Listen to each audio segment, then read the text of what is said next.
Ons praat vanmôre van, ons is besig met 'n reeks uit die oë van 'n kind en vanmôre praat ons oor die geloof van 'n kind. En ek wil jou graag vra, as jy 'n Bybel naby jou het, kom ons blaai saam na Johannes toe. Vir die van die weet hier is in die Nuwe Testament, hoor. Johannes 6. Ek het die woorde vir julle op die skerm, so julle kan saamlees as julle wil. Johannes 6 vanaf vers 1. Ek lees vir julle uit die Nuwe Lewende Vertaling. Dit sê: Hierna het Jesus na die oorkant van die meer van Galilea vertrek, wat ook die meer van Tiberias, ek dink is die mooi woord, genoem word. 'n Baie groot skare mense het hom bly volg, omdat hulle die wondertekens gesien het, wat hy gedoen het, en toe hy die siekes genees het. Jesus het toe die berg uitgeklim, en met sy disippels op 'n plek daar gaan sit. Die Pasga was naby. Dit is 'n fees van die Jode. Vers 5. Toe Jesus opkyk, sien hy dat 'n baie groot skare mense na hom toe aangestap kom. Hy sê daarop vir Filippus: Waar moet ons brood gaan koop, sodat die mense iets te eet te kry? Jesus het dit net gesê om hom te toets, want hy het self geweet wat hy sou doen. Vers 7, Filippus het hom geantwoord: Dit sal 'n klein fortuin kos om aan elkeen van hulle 'n stukkie kos te gee. Een van sy disippels, Andreas, die broer van Simon Petrus, sê vir Jesus: Hier is 'n seentjie wat 5 garsbrode en 2 visse het.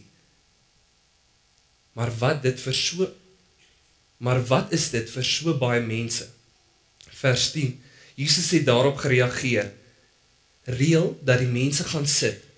Daar was baie gras op die plek en die mense het gaan sit. Die mans was ongeveer 5000. Jesus het toe die brode geneem en dankgebed gedoen en dit aan die mense wat daar gesit het uitgedeel, en ook soveel van die visse as wat hulle wou hê. Vers 12. Nadat die skare mense versadig was, sê Jesus vir sy disippels: Maak die oorskietstukke bymekaar, sodat daar niks vermors word nie.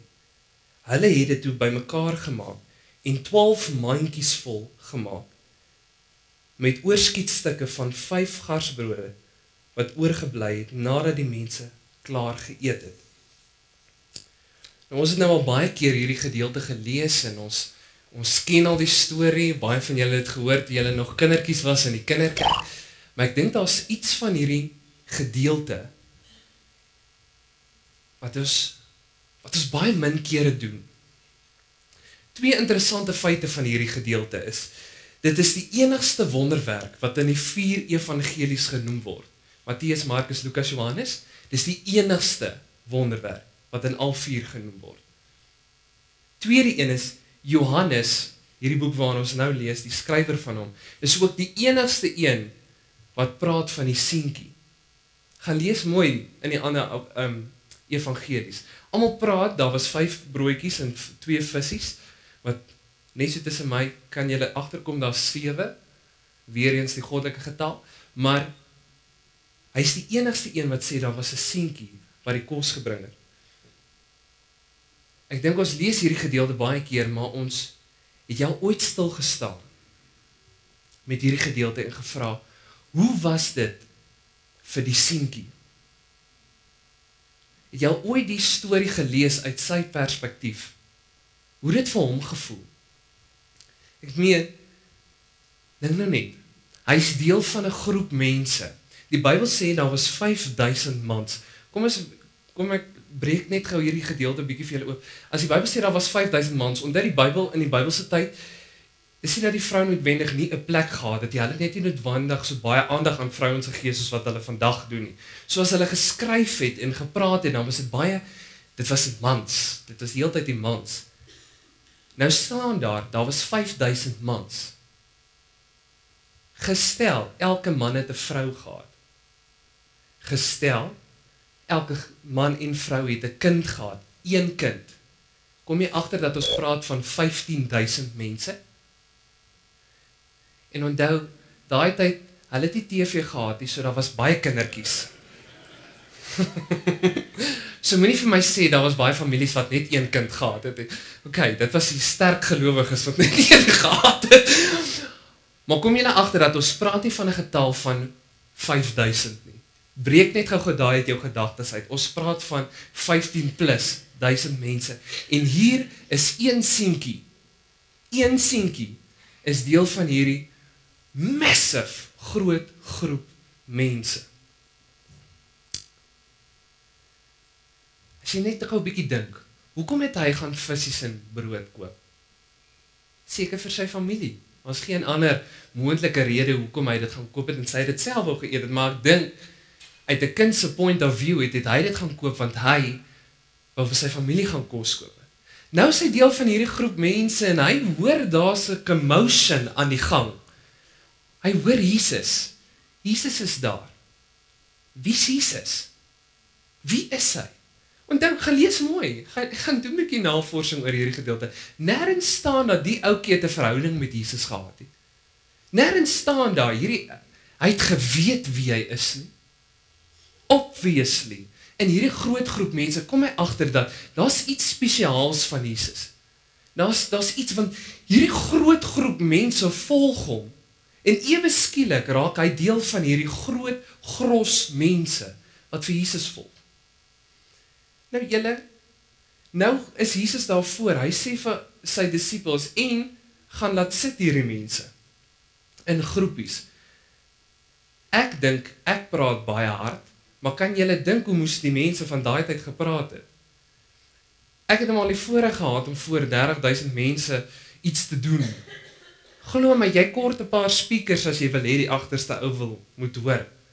Maar hier's hierdie groot gros mense. En hierdie seentjie is een van duisende. En ewe skielik kom daar 'n oom, Andreas is sy naam. Ken hy hom? Ek het nie idee wie's Andreas nie. Maar hy kom tussen al hierdie 3000 mense na my toe. En al wat ek het is 5 broodjies en 2 vissies. En hy vat hom met die hand en sê ek gaan jou nou na Jesus toe vat. Dink net gou vir 'n oomblik wat het hierdie kind se kop gegaan. Hoe het hy gevoel?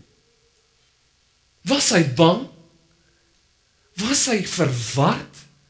Was hy opgewonde? Hoekom ek? Hoekom uit al hierdie 3000 mense het hierdie oom my gaan kies? En ewe skielik staan ek voor Jesus. Ek het nou maar so tussen die grapevine gehoor dat Jesus is die Messias. Ek het gehoor dat hy die groot geneesheer is. Ek het gehoor dat hy's die seun van die koning. En nou gaan ek na hom toe. Wie's ek? Wat wil hy met my doen? Wat gaan hy met my doen? Het jy al gedink daaraan? Daai kind het die grootste klomp redes gehad het om te sê nee, ek wil nie gaan nie. Hoekom moet ek gaan? Vir wat moet ek gaan? Maar ons kyk hierna nie. Ons lees net en ons sien die wonderwerk raak. Maar wat van die kind? Hoe het hy gevoel? Maar as iets baie spesiaals wat gebeur toe hierdie kind by Jesus uitkom.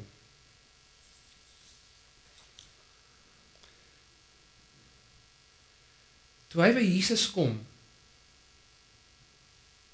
hy het nie getwyfel nie.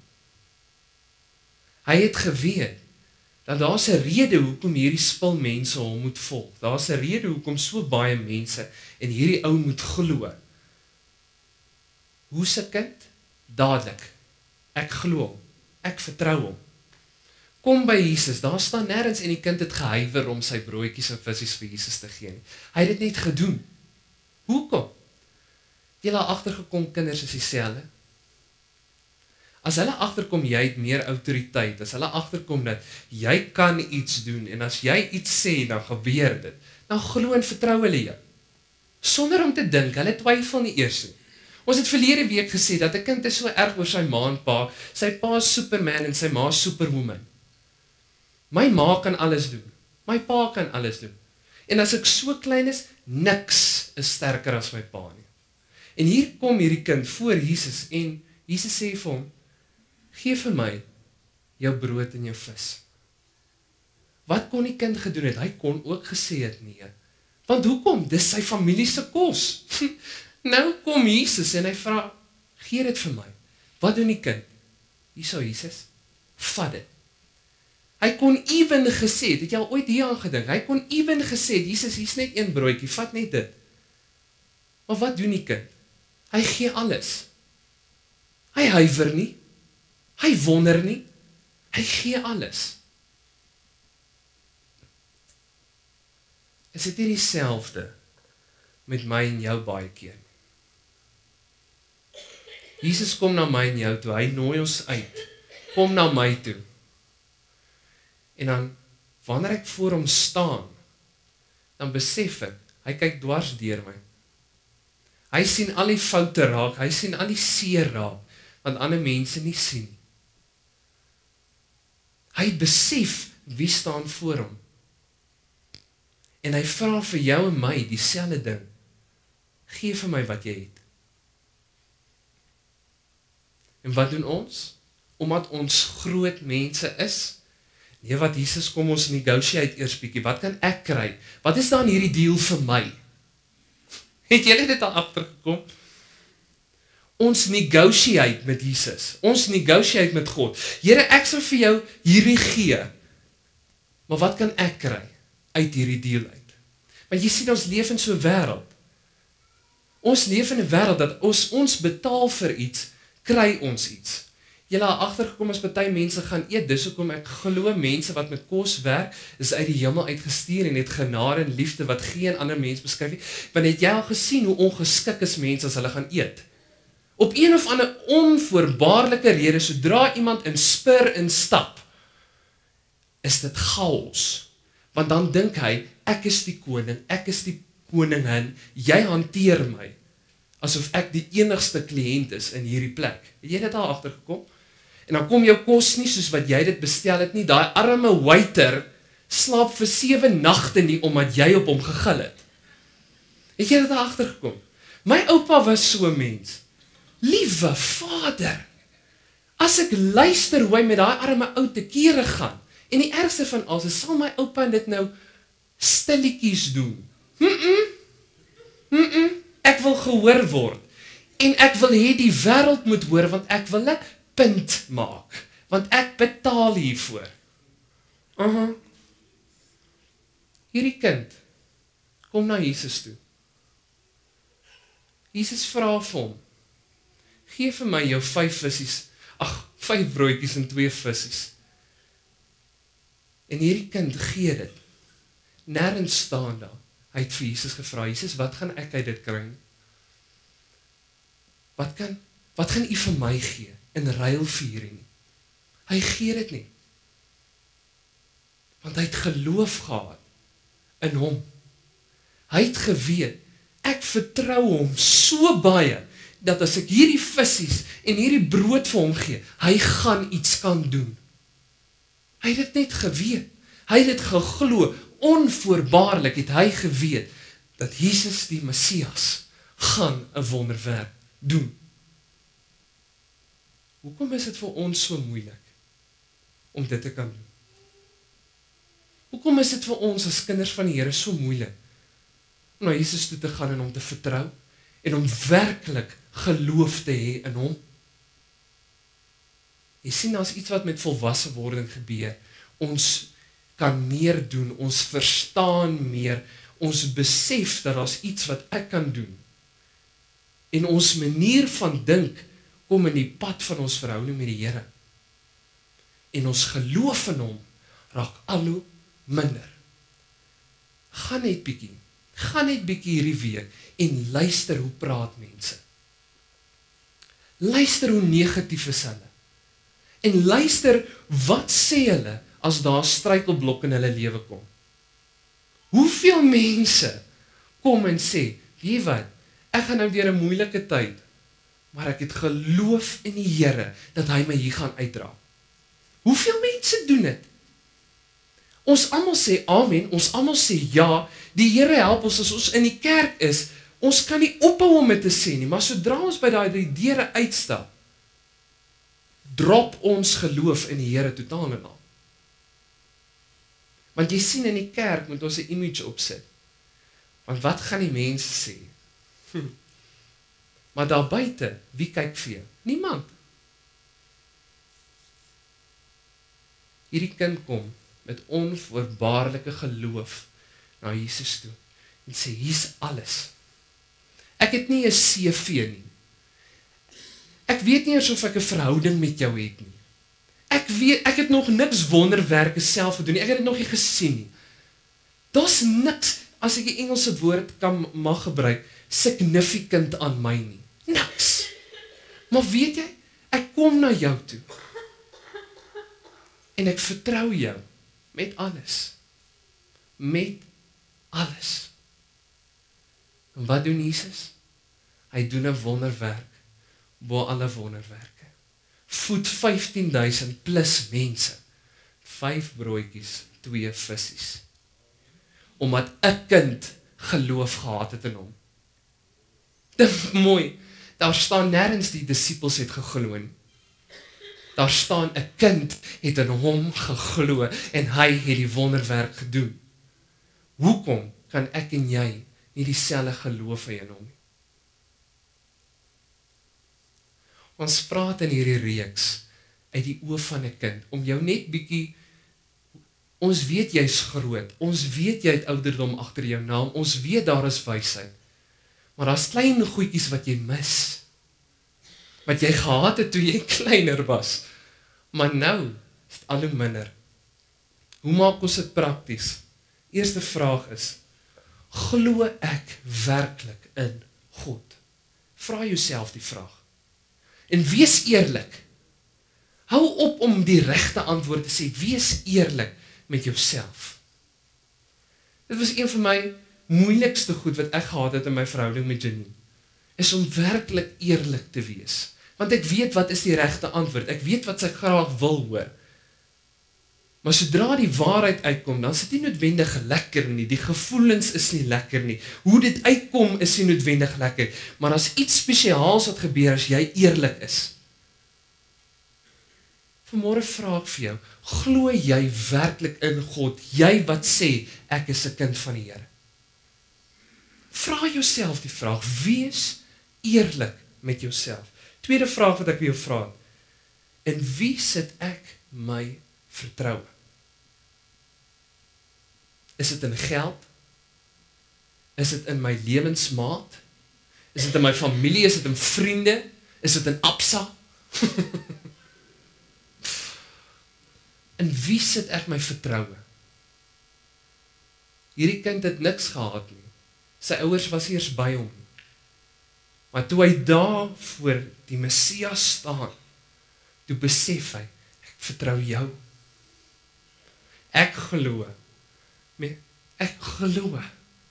dat jy iets kan doen, dat jy 'n wonderwerk kan doen. Hier's my broodjies, hier's my vis. Kyk mooi, dis nie eens geld nie, julle. In vandag se lewe, as jy uitgenooi word om iets te gee vir 'n kerk, vir 'n gemeente, whatever, dan dink ons altyd aan geld. Hy het nie geld gegee nie. Hy het wel sy alles gegee. Die derde vraag wat ek vir jou vra. Wat is jou definisie van geloof? As ek nou vanmôre moet vir jou vra om op 'n stukkie papier neer te skryf, wat is jou definisie van geloof? Wat sal jou antwoord wees? Vir my, geloof is ek gee oor.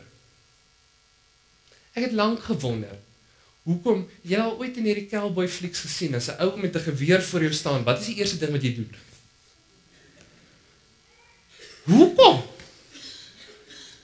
Kan ek sê, dat ek met 'n bomskok moes agterkom, dat wanneer jy jou hande in die lug sit, is dit 'n teken van ek gee oor, daar's niks wat ek kan doen nie, jy's in beheer nou. Hoekom kan ons nie dieselfde met die Here doen? Hy staan voor jou. Die Bybel sê, kyk, ek staan vir jou, ek klop aan die deur. Ek is by jou. Wat doen ons? Nee, Here, kom sit eers, laat ons 'n kontrak opteken, laat ons net eers bietjie negotiate. Of gaan ons en ons sê, Here, ek gee oor. Ek glo jou. In my eie oë lyk dit onmoontlik, onwerklik. En ek sien nie 'n uitweg. Is dit moeilik? Ja, dit is moeilik, kind van die Here. Dit is. Nêrens staan dit is maklik nie. Ek kan nie dink dit was vir hierdie kind maklik nie. Maar kan ek vir jou sê, die wonderwerk wat daarin toegesluit is, as jy in hom glo, as jy oorgee. Ek dink as jy bietjie na jou eie lewe kyk, dan gaan jy sien, daar's hier en daar goed, wat in jou lewe gebeur het, toe jy net oorgegee het. Ek wil jou vra, kan jy onthou wat jy gevoel? Kan jy onthou wat was die impak van daardie wonderwerk, toe jy die dag besluit het, Here, ek gee oor. Doen wat U wil.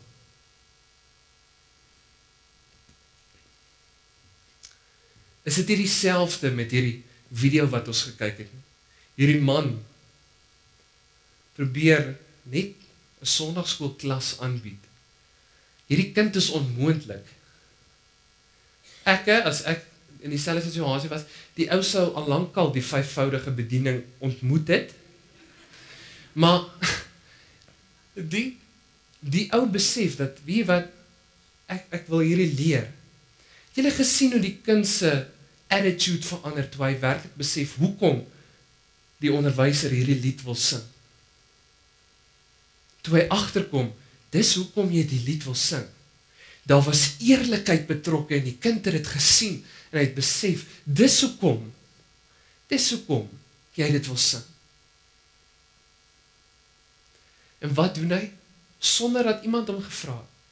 My God is so groot, so sterk en so magtig. Onthou julle daai lied? Daar is niks wat my God nie kan doen. Die berge maak hy, die riviere daarby, die see en alles daarin. My God is so groot, so sterk en so magtig. Ons sing hierdie ding as kind, maar besef jy wat sing jy? En sonder twyfel begin hierdie kind te sing. My God is so groot, so sterk en so magtig. Ek glo dat jou vrou wat met kanker sukkel, ek glo my God kan iets vir jou doen. Kan ons net vir 'n oomblik ons trots laat staan en sê, Here, U is groot en daar is niks en niemand wat soos U is nie. Here, kom herstel die geloof wat ek en U het in my hart. Kom ons bid saam. Papa Vader, wat 'n spesiale boodskap het U vanmôre met ons kom deel. Here, oor U grootheid. Maar Here, meer as dit, oor geloof in U.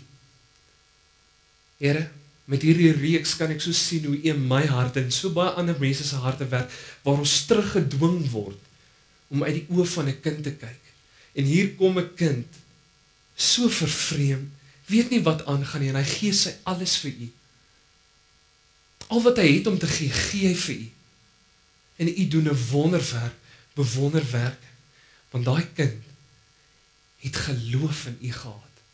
En Here, vanmôre nooi U ons uit, om weer soos daardie kind te raak, om werklik waar geloof in U te hê. Here, ek besef ook, dat het is so maklik om hierdie goed te sê, maar is so moeilik om dit te doen. En Here, vanmôre bid ek, dat U by elke hart, wat na hierdie boodskap luister, sal kom stil staan. Here, mag U Uself aan hulle openbaar, dat hulle U grootheid net kan sien en besef, sodat die geloof wat hulle in U gehad het, Here, dat dit kan herstel tot dit wat dit oorspronklik was en moet wees.